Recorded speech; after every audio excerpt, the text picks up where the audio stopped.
আসসালামু আলাইকুম ওয়া রাহমাতুল্লাহি ওয়া বারাকাতুহু। সম্মানিত দিনী ভাই ও বোনেরা,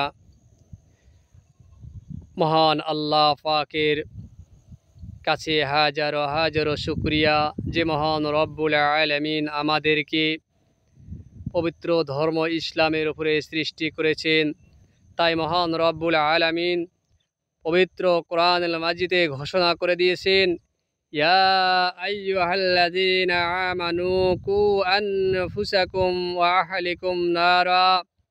হে আদম সন্তান, হে ইমানদারেরা, তোমরা যারা ইমান এনেছো, তোমরা নিজে জাহান্নামের আগুন থেকে বাঁচো এবং তোমার পরিবার পরিজনকে জাহান্নামের আগুন থেকে বাঁচাও।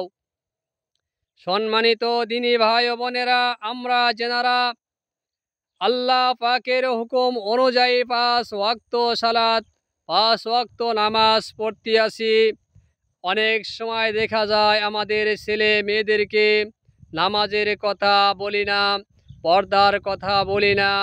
সম্মানিত দিনী ভাই ও বোনেরা, অবশ্যই আমরা সকল ছেলে মেয়েদেরকে আমরা দিন ইসলামের দাওয়াত দিব এবং 5 ওয়াক্ত নামাজ পড়ার জন্য তাদেরকে অর্ডার করব।